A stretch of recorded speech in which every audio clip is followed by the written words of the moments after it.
Tapos ang mga magagaling ngayon sa NBA kung magsasama sina Kevin Durant, LeBron James and Stephen Curry sa iisang kupunan. Bago yan, heto muna, mukhang hindi na makakabalik itong si Kristaps Porzingis para sa semifinals sa laban nila. Ngayon kasi hinihintay na lang dito ng Celtics kung sino yung abante sa labanan ng Cavaliers at ng Orlando Magic. Malaki itong kontribusyon ni Kristaps Porzingis sa kanilang opensa at sa kanilang depensa. Kabilang siya sa mga factor kung bakit nasa tuktok itong Boston Celtics. Ngayon, itong kanyang pansamantalang pagkawala ay malaking kawalan para sa kanila mga idol.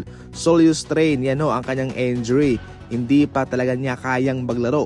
Kung sino man yung aabante sa Cavaliers at sa Orlando Magic, malakas pa rin itong Boston Celtics. Pero iba pa rin yung kumpleto ka, Samantala, iilan lamang ngayong mga NBA coaches ang hindi nagpapalusot at kabila na nga dyan itong si Coach Erik Spoelstra ng Miami Heat. Mga idol, ayon pa sa kanya, hindi namin ilalagay yung aming pagkatalo dahil kami maraming injury. Magaling sila at deserve nila ang panalong iyon. Buong season daw na magaling itong Boston Celtics at kaya hindi maitatangging sila yung mas malakas sa kanila. Hindi naman daw manonood ng mga laban ng Boston Celtics itong si Coach Erik Spoelstra, pero mataas ang kanyang kumpiyansang kung ano yung ginawa ng Boston sa kanila ay kanila ding gagawin sa kanilang mga kalaban sa susunod. Kaya itinuturing ni one of the best coach itong si Coach Erik Spoelstra. Talo kung talo, panalo kung panalo, walang rason-rason. Yan ang totoong coach, hindi yung nagpapalusot, hindi yung ginagawang rason yung kanyang mga manlalaro.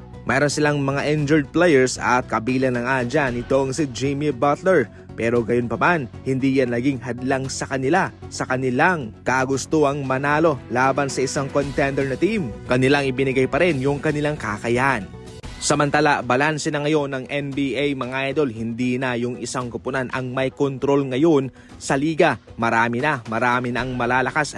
Noon, mas malakas ang Western Conference at mahina yung Eastern. Pero ngayon, balanse lang sila at marami nang umuusbong na mga manlalarong magagaling at yung mga Big 3 na pinipilit na binubuo ay parang wala ng kakayahan laban sa mga manlalarong dinedevelop ng kanilang sariling team. For the first time since 2005, walang LeBron ngayon, Steph Curry and Kevin Durant. Marami ang nagsasabing malungkot. Somehow malungkot man, pero yan talaga ang realidad. Paunti-unti na nating nararamdaman ang absence ng mga ito dahil nga hindi na sila bumabata. Pero mayroon pang isang tsansa, mayroon pang isang posibilidad na ito'y magsama-sama sa isang kupunan para matalo ang mga malalakas na team ngayon. At siguradong sila yung gigiba sa mga umuusbong na kupunan ngayon. Itong sina KD and LeBron sa Golden State Warriors. Mayroong solidong chemistry sa Stephen Curry, kay LeBron at kay Kevin Durant. At kaya kung pagsasamahin mo ang tatlong yan, siguradong isang mala-Justice League ang mabubuo sa NBA. Hustisya na siyang kikitil sa mga umuusbong na team ngayon.